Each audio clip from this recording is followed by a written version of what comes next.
introduction, I'd like to encourage you to attend tomorrow's lectures. At noon tomorrow, we have Dr. Kopansky speaking here on Islam and Muslims of Eastern Europe.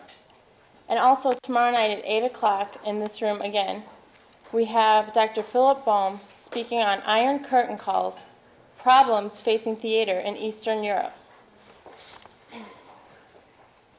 Tonight's speaker is a New York native who received her bachelor's degree from Radcliffe and both her master's and a PhD with distinction from Harvard University. Mrs. Lapidus now resides in Berkeley, California, where she is a professor of political science and directs the Berkeley-Stanford program on Soviet studies. Author of numerous studies on Soviet politics and foreign policy, including the recently published Glasnost papers. She is currently working on a book entitled Ethno-Nationalism and Political Stability in the USSR, a study on rising ethnic tensions and Soviet strategies for managing a multicultural state. Tonight's speech is The Rise of Nationalism and Ethnic Conflicts. Will you all please join me in welcoming Mrs. Gail Lapidus.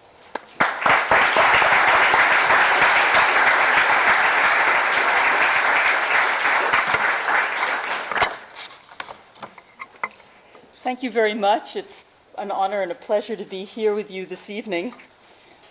It's marvelous to have an opportunity to join in this extraordinary series of lectures which all of you have put together. And I think the topic of this week's Institute couldn't be more appropriate. The past few years have seen tumultuous changes in the Soviet Union and in Eastern Europe, revolutionary changes that have really had the effect of undoing a great range of economic and political and social arrangements that have long been associated with communist rule. And these developments have also had the effect of transforming East-West relations, bringing an end to the Cold War in Europe, bringing an end to major regional conflicts on a global scale that were connected with the East-West conflict in Europe. And in that sense, these changes have not only a local and regional significance, but also a global significance. And obviously, as a result of these developments, there's been a good deal to celebrate in the past few years, and especially in the past year and a half. And for all of these reasons, I think there has been a certain justifiable degree of euphoria as we look at these dramatic transformations. There are many things, as I say, that we can happily celebrate. The sweep of the democratic revolutions across Eastern Europe and increasingly inside the Soviet Union itself. Which accompany a kind of reaffirmation of very fundamental values of liberty, moral values, the value of truthfulness and of honesty in politics, and the demand for growing economic as well as for political freedom. All of these things, as I say, are worthy of being celebrated.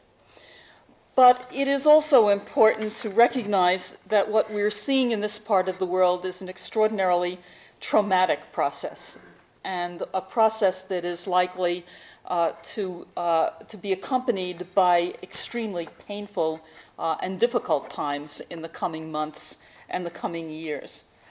It is not at all clear, for example, how successfully the new East European regimes will be able to navigate what is going to be a very painful and very treacherous transition. And the Soviet case is even more problematic than the case of many Eastern European countries. The Soviet Union has not even yet crossed the kind of threshold that has now been crossed in countries like Poland and Hungary and Czechoslovakia, not to mention East Germany. The regime in the Soviet Union is far more deeply rooted than the communist regimes of Eastern Europe. It has much deeper historical roots. It has been in existence for a much longer period of time. And in the Soviet Union, of course, the experience of democratic governments is far more remote historically, far more distant, far more limited. And the opposition forces in the Soviet Union are in many ways both weaker than they were in Eastern Europe, and certainly a good deal more fragmented. But I think that the key obstacle, the most important complication, the most significant and critical complication to the prospects for a peaceful and benign transition to political democracy and to economic marketization in Eastern Europe as in the Soviet Union, it has been the reemergence of nationalism as a virulent and very destructive force in the politics of Eastern Europe and of the Soviet Union as well. Now, I think it's important sort of to take as one's point of departure that nationalism encompasses a very broad spectrum of attitudes and political orientations, political movements. It can, in many cases, be a virulent and destructive force, but it is also associated with the opposite. It can often spring from a very healthy concern with roots. It can often be a source of tremendous political vitality and political creativity. Whether or not the force of nationalism will take constructive or destructive directions is something that is very much a product of a particular context. But in any case, the whole revival of nationalism and of virulent and xenophobic forms of nationalism in Eastern Europe and in the Soviet Union, I think is an enormously complicating factor in this whole painful process of transition. Now, I think there are a number of distinct obstacles or distinct problems that all of these regimes will have to face. And obviously, one could devote an entire lecture to any one of the East European countries, and certainly an entire series to all of them collectively, not to mention the whole complexity of the Soviet scene as well. And given the need to compress this very enormous subject into the scope of one very brief lecture, obviously I'm going to slur over many of the significant differences from one country to another in Eastern Europe, and obviously slur over also some of the very distinctive complications of the Soviet scene in order to provide a very broad overview of a very intricate set of questions. But for all of these regimes, the problem of nationalism complicates the other major crises that they face. All of them, to one or another degree, face a crisis of the political transition. They all face the question of whether in those regimes that have already moved in the direction of establishing democratic governments, whether these new movements, these new political movements now in power, but movements that were initially formed in opposition to the prevailing communist regimes, whether they will be able to successfully transform themselves into effective governing parties, whether they will be able to sink deep roots in the popular mood, whether they'll be able to retain public confidence as they have to push forward extremely painful and difficult policies, whether they will be able to maintain the broad support of a coalition of forces, or will themselves increasingly fragment into hostile and warring groups, whether they'll be able to sustain the kind of broad popular consensus that they will need if they are going to effectively lead their countries through this very painful process. This remains an open question. I think, for example, we are seeing very dramatically in Poland at this moment the breakup of what was once solidarity into at least two major and warring groups.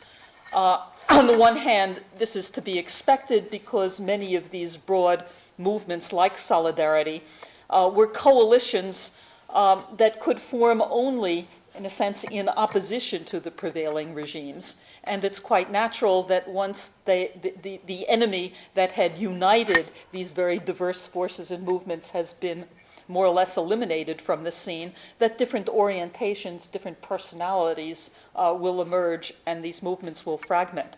But what form that fragmentation will take, whether it will make various forms of alliances and cooperation impossible, how the leaders of the various fragments will deal with each other, whether they will be able to deal with each other, in effect using new norms and new styles of behavior, or whether they will resort to more barbaric forms of political conflict. This remains at the moment still a great unknown.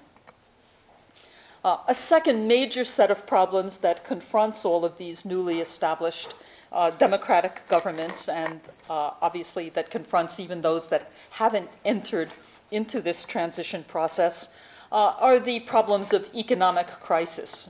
None of these countries are moving through this transition process in very favorable economic environment. All of them, to one or another degree, are suffering from very low levels of productivity, if not outright economic stagnation. None of them have an economic infrastructure which places them very effectively to be able to deal with the world market on equal terms. All of them, as a result of the policies pursued by communist governments over many years, face labor forces which are not highly disciplined, which are accustomed to a high degree of stability and security, as well as to a low performance. And the effort to impose competition and the discipline of the marketplace will be extremely difficult to carry through. And the whole process of marketization itself is enormously difficult. First of all, it is historically unprecedented. There are no successful models anywhere of societies that have moved from command economies, from state socialist economies to market systems. All of the historical examples are of societies that have gone in the opposite direction. And there is really nothing much in Western economic theory or in Western economic practice that can serve as a very useful guide in this historically unprecedented process. It is an enormously difficult and complicated undertaking. And no one has any quick and easy solutions.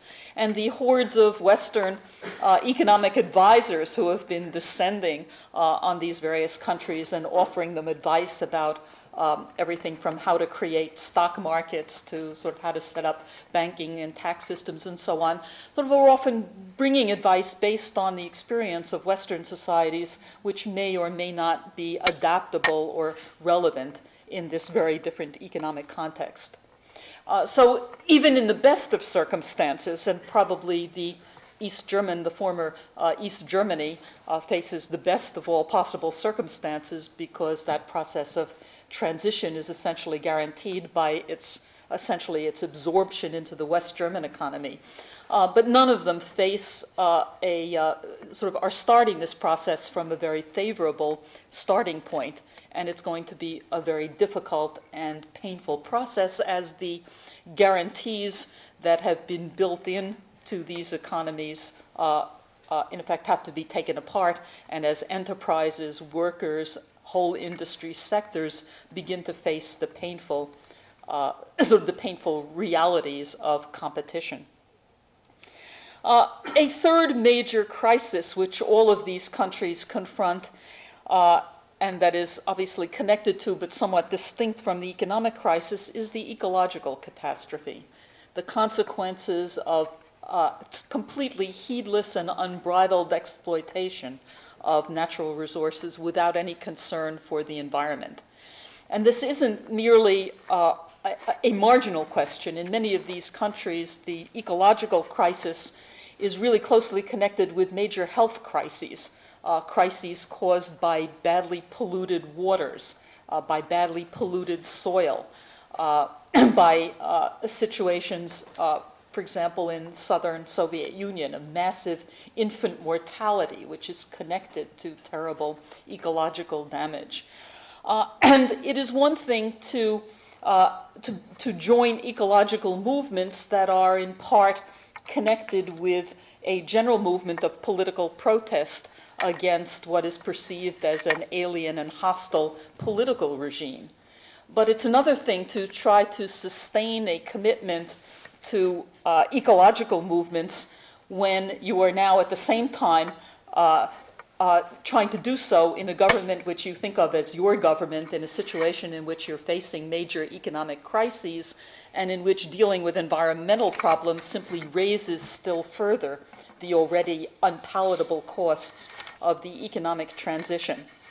And it will be very interesting, for example, to see whether the anti-nuclear movements, which are now sweeping the Soviet Union and closing down one nuclear reactor after another, whether a movement of this kind, which at the moment is directed against the central communist authorities in Moscow, which until now has had responsibility for developing and building all of these nuclear reactors, sort of whether, if developments in the Soviet Union shift power to democratic movements, often at movements that are in control of local or regional or republic level governments, whether these ecological movements will continue to try to close down nuclear power plants when the only alternative is a massive cut in the energy available for their own populations, because there is no other alternative to these nuclear plants. In a sense, sort of the trade-offs, the cost, the price that has to be paid will come to seem very different when these movements are no longer directed against what are now seen as alien powers. Now, to turn then to the problem of nationalism, the national revival, and the way in which it has complicated the political problems in Eastern Europe and the Soviet Union. I think in many ways this revival of nationalism has not only taken us by surprise, taken the West by surprise, it has been equally a surprise and indeed a shock to political activists, political leaders in this part of the world as well. And I think for a number of reasons. I think first of all, in orthodox Marxist-Leninist theory, which was the dominant ideology not only in the Soviet Union but also in Eastern Europe for a long period of time, the idea was sort of not only deeply held but sort of widely spread that somehow the establishment of socialism, the move toward a higher form of political and economic development, would carry with it the gradual disintegration of old parochial traditional loyalties and attachments. That that progress, economic and political development, especially in a context of the building of socialism, would simply eradicate all of the sources of an ethnic conflict, all of the sources of national antagonism, and that the various peoples of Eastern Europe and of the Soviet Union would live in a socialist society in which these old antagonisms had been replaced by fraternal relations of mutual help and solidarity. And I think this myth, sort of even though it may now in retrospect seem very much a myth, had achieved some degree, had gained some degree of support, had really come to be believed by important segments of the Soviet Union as well as important segments of East European society, that they had come to believe that to some degree at least, a degree of harmony had been established which enabled the transcendence of these old ethnic conflicts and antagonisms. And as the old orders now disintegrate, and as the combination of political indoctrination and repression are now eliminated from the scene, reality is once again reappearing and people are somewhat taken by surprise. I think this is dramatic, and not only in Eastern Europe, but in the Soviet Union itself. You began to see the first signs of it in the early Gorbachev era as a result of the impact of glasnost, with the growing freedom of discussion about what had earlier been very controversial issues. As some of this discussion began to challenge the official myth, it's clear that Gorbachev himself and the people around him were quite taken by surprise, that they themselves had come to believe in the solidarity and harmony of socialist society. And with the outbreaks of violence and of sort of ethnic violence in particular, starting in the very early months of the Gorbachev era with the demonstrations in Alma-Ata, demonstrations that broke out when Gorbachev tried to change the head of the Communist Party of Kazakhstan and sent in a Russian instead of a Kazakh to head that party. Massive demonstrations broke out, which were brutally put down. In the following years, the conflict over Nagorno-Karabakh, which pitted Armenians and Azeris against each other and took an enormous toll not only of lives but also massive waves of refugees, the first time this had happened in recent Soviet history. Then the rise of national movements in the Baltic republics, which increasingly began attacking central policies and which began by demanding greater autonomy but ended up increasingly demanding complete independence. The spread of these sentiments to other republics, with one republic after another passing declarations of sovereignty, if not of autonomy. The outbreak of communal violence in Central Asia against minority groups that were relatively defenseless. The counter-mobilization of Russian minorities in many of the republics, trying to preserve their status and their security in the face of rising tensions. So all of this clearly took the Gorbachev leadership by surprise. And if one sort of follows Gorbachev's thinking closely over this period of time, you can really sort of register his initial shock as these kinds of issues found their way onto the political agenda, then an effort in which he tries to grapple with what is going on behind it, sort of blaming all of these things at first on political speculators or troublemakers who are trying to exploit the environment of perestroika for their own ends. Gradually, over time, coming to realize that these are indeed more serious, more far-reaching problems than had been initially understood, had been initially appreciated. And then a gradual effort to incorporate a reform of the entire Soviet federal system into his other plans for political and for economic reform, something that had been quite absent at the beginning of the Gorbachev era. Now, I think this tremendous upsurge of nationalism in Eastern Europe, as in the Soviet Union, is really inseparable from the whole process of democratization. That with the increasing openness of the political process, with the expansion of the boundaries of what was permitted, of what was permissible social and political activity, sort of with the lifting of the old forms of repression, all kinds of trends and movements and feelings have now come to the surface, and unpleasant ones as well as more promising and pleasant ones. In this atmosphere of political democratization and of growing political competition, the use of nationalism is also a potentially powerful instrument in the hands of new social and political movements, who can often use attacks on other groups, on minority groups, or on other competing national groups as a way of mobilizing support, as a way of sort of raising the emotional level of their constituencies, as a way of buying off different groups who can't be offered other rewards.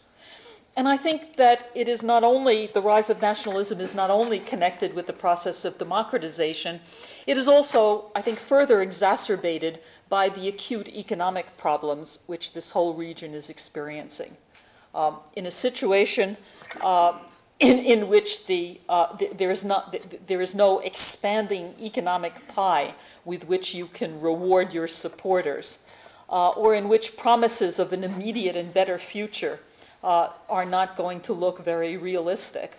One thing that does tend to work in politics is the tendency to scapegoat, to try to blame others for how awful the situation is, and to blame them for the slow pace of possible improvement.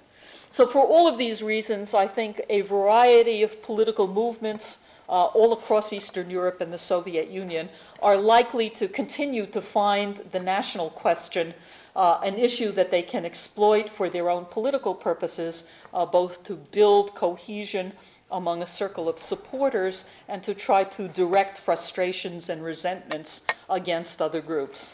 And it will be used by governments as well as by opposition parties and to some degree by parties across the entire political spectrum. Now, I think in talking about the rise of nationalism, national movements in the Soviet Union and Eastern Europe, it's useful to bear in mind that this is a sentiment and a political ideology that takes a great variety of forms, that there are different kinds of movements that we lump together under the label national movements that really deserve to be distinguished from each other. There are different phenomena that often get lumped together and confused in our discussions. And let me just suggest 6 different kinds of national movements or manifestations of nationalism, which one can see very vividly in the Soviet Union and Eastern Europe today. First of all, and of course the most familiar kind to us, are the national movements that are basically movements of what one might call movements of national liberation. These are movements by groups of people who think of themselves as nations and who want to create states based on their sense of sharing a common national community. And these are movements that are demanding either a considerable degree of autonomy within the existing system, or who are asserting a desire for sovereignty or for full independence. Now, the most common, sort of perhaps the best known of these national movements, of course, are the movements in the Baltic republics of the Soviet Union, which perhaps have the most sort of the most serious claim to recognition by the United States and by the international community. Estonia, Latvia, and Lithuania were, of course, independent states. After World War I, they existed as independent states recognized under the League of Nations until World War II, when, as a result of the Molotov-Ribbentrop Pact, they were annexed to the Soviet Union and occupied.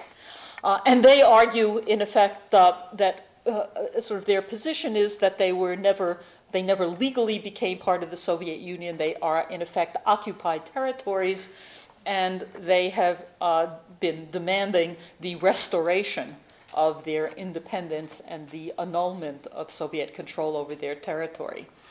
And in principle, the United States and a number of other Western countries have never legally recognized their incorporation into the Soviet Union. And there is a very complicated diplomatic game going on right now about the terms under which their independence and their right to sovereign statehood would be recognized by the United States, by the European community, by other European states.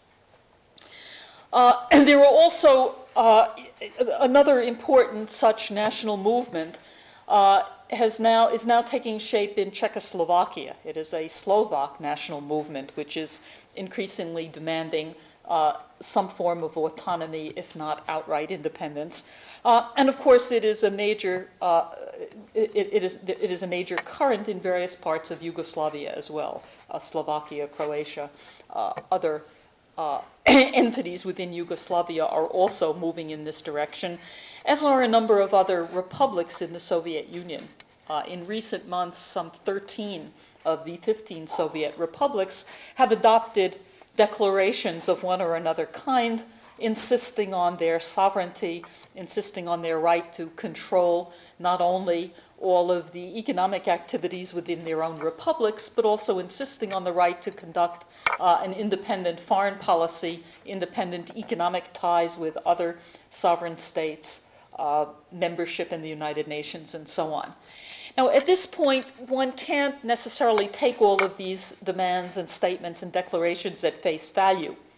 Many of them may turn out to be sort of stages in what will ultimately develop as a bargaining process, in which some of these entities will settle for something other than full independence, but in any case will want a much greater degree of freedom of action and certainly a greater degree of recognition by the international community. In any case, these are one very increasingly widespread and powerful form of national movement with which the United States and other governments are going to increasingly have to deal. We're going to have to formulate policies with respect to this issue in ways that we haven't had to until now. A second category, a second variety or manifestation of this rising national self-assertion has taken the form of bitter and often very violent conflicts between national groups. Sometimes these have a territorial base and go back to long-standing sort of historical differences over territorial claims. Often they have religious and cultural and other kinds of overlays. In some cases, one of the national groups may be appealing, maybe an irredentious territory that is appealing to be rejoined to its own homeland. The case of the conflict between Armenia and Azerbaijan over Nagorno-Karabakh is one such case in point. There is also growing tension elsewhere in Eastern Europe. The Transylvanian problem, for example, is another critical issue that has much in common with the territorial debates, with the territorial struggles between Armenia and Azerbaijan. A third category, a third type of national movement, national conflict, which I would distinguish from the second, is really something that one might properly call communal violence. It is the tendency for economic grievances to spill over or to be directed for people's frustrations at increasingly difficult economic circumstances, to spill over into violence against minorities who were seen as outsiders in a given context. Some of the bloodshed that we saw in Soviet Central Asia, in Novy Uzun and elsewhere, where local gangs simply went on a rampage and attacked and mutilated relatively helpless minorities of other ethnic groups, are really an example of what can happen when you have an explosive buildup of severe economic grievances. This is a particular problem in Soviet Central Asia, where you find, as a result of tremendous economic problems, very high rates of unemployment, especially unemployment of young males. It has been recently calculated that close to a third of all young males between the ages of about 16 and 25 are unemployed. And with very high rates, with very high birth rates, that cohort is likely to grow even more rapidly in the years ahead, at a time when there is virtually no money available for investment in economic development, in industrial development. These young men face a very dismal future. And this sense of being trapped in a kind of cycle of poverty and sort of a sense of being at a dead end then spills over into resentment at other groups, other minorities, anyone who seems to be better off or favored by local authorities. And again, this kind of scapegoating exists in parts of Eastern Europe as well. It often explains some of the virulence of anti-Semitic feelings, even in countries like Poland, where the Jewish communities have been virtually decimated as a result of wartime and post-war developments. There's a fourth category of national demands, which so far at least have not taken such explosive a form, and which one sees primarily in the Soviet Union, but also to some extent in Yugoslavia. And that is the demand of various national groups to have their status upgraded and to get greater political recognition by being granted some form of autonomy that has territorial or political rights associated with it. Now, I think it's important to bear in mind that throughout this region, during the years of communist rule in the Soviet Union and in Eastern Europe, there was in general a hostile attitude toward the idea that national minorities should have their own cultural and political and other autonomous associations. I mean, obviously in all of these regimes, there was tremendous prejudice and hostility to autonomous associations of any kind. And this extended to cultural and national associations. So the only way that minorities could really have their rights defended, protected, or taken account of was if they were granted some form of territorial or administrative status. In the Soviet Union, if they were given the status of a republic or of an autonomous republic or of a region, if they were granted that status in Yugoslavia or, elsewhere in Eastern Europe.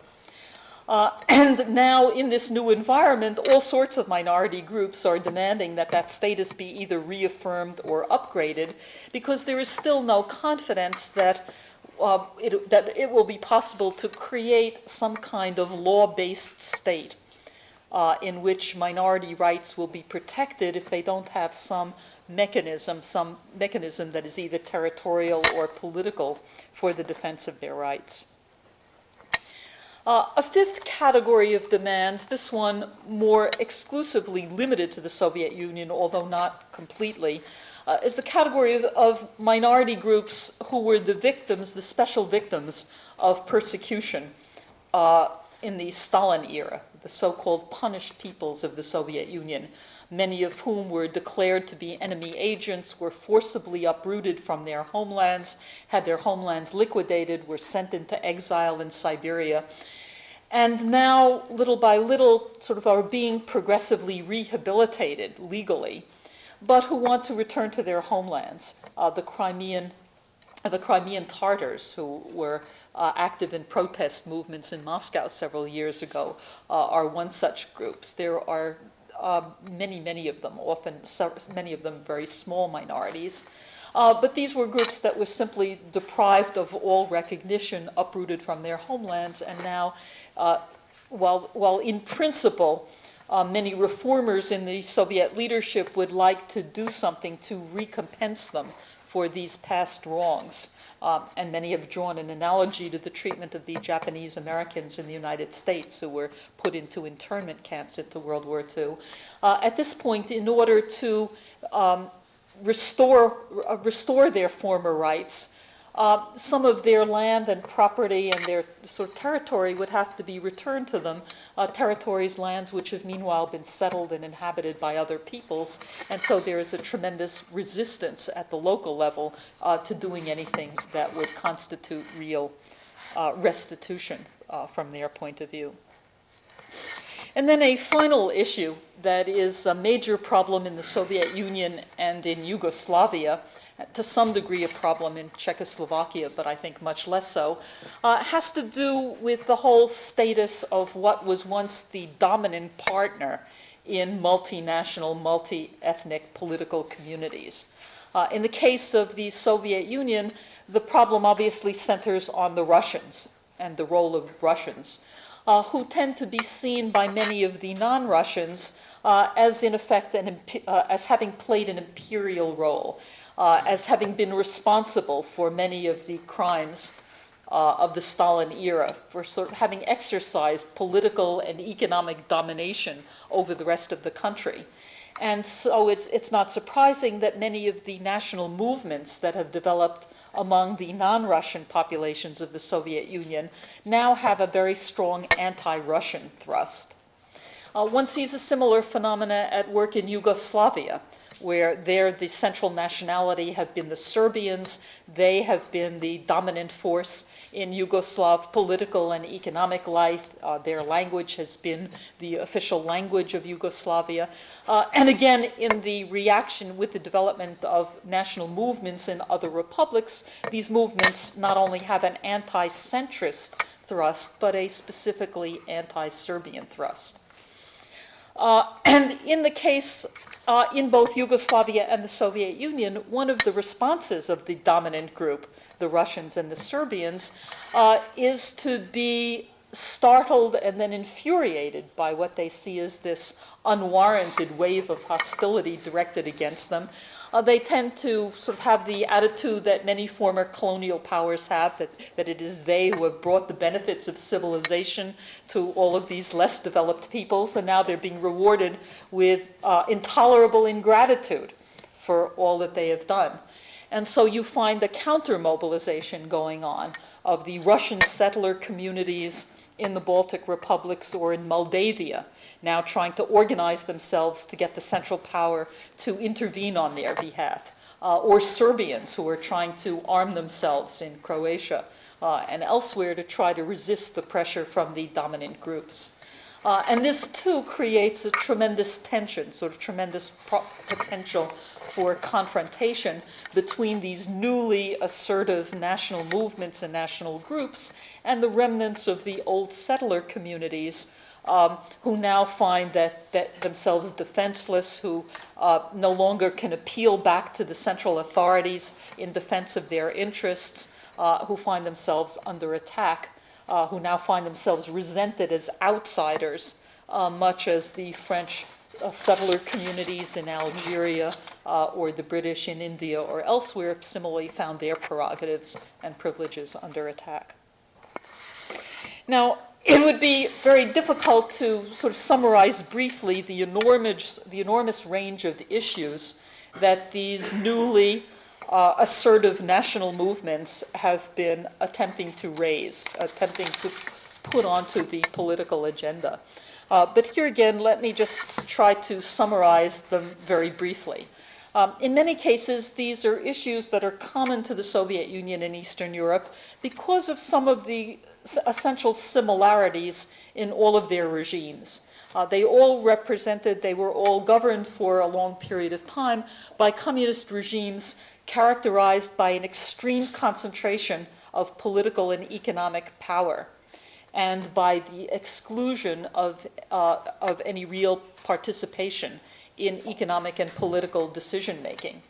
And in some sense, the movement of national assertion is also a movement for self-determination, a movement by people at the local level, in local communities, in cities, in regions, in larger territories, who want to take things into their own hands, who want to have some say over the economic and political and ecological decisions that are going to affect their lives.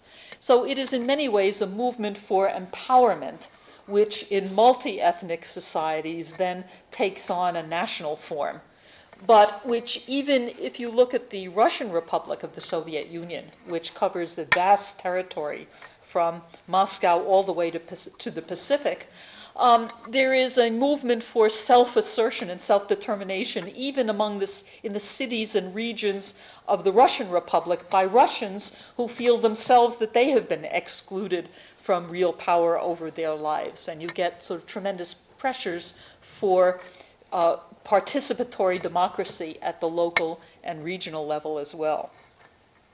Well, a first and major issue in all of these countries has to do with the nature of the political system. In the Soviet Union and in Yugoslavia, which are the most complex multi-ethnic societies in this entire region, both of these countries have had what were formally characterized as federal systems, but were in fact governed in a highly unitary way, with a single set of decisions made in Moscow or in Belgrade and enforced throughout the country with very little regard to local conditions, to differences to extraordinary differences in levels of social and economic development, to differences in language, in religion, in culture, in history, in background. Both of these countries were ruled as if they were essentially monolithic, essentially uniform countries. And so one of the first sets of demands has been for political changes that would abolish this unitary system and recreate a genuine federation in which all of the constituent units would have a major say in the whole policymaking process. This has also been accompanied by demands, similar demands on the economic side for economic changes that would eliminate the ability of the center to control all economic decision-making and would vest real control over the economy, over resources, over how to dispose of those resources in the various republics or other regional entities. A third set of issues surrounds the status and role that will be assigned to different languages in these very complex multinational countries. In almost all cases, you've had a dominant language enforced as the official or state language, with all other languages treated as secondary or minority languages. And again, in the Soviet Union, in Yugoslavia, and again in Czechoslovakia as well, one of the major demands of the new national movements has been to make the local language, in effect, the official language on an equal par with Russian or with Serbian or with the Czech language. And this language issue is not merely an issue of cultural symbolism or sort of symbolic politics. It has very enormous consequences for all kinds of opportunities in any given republic or region. If you, for example, are an Uzbek speaker in Uzbekistan, but Russian is the official language, if you have to write your school examinations in Russian, if you have to apply for jobs that are carried out in Russian, if the language of the bureaucracy is Russian, if the language of art and culture is Russian, then obviously native speakers of Russian are going to have tremendous advantages over you in any competition for educational, for places in educational institutions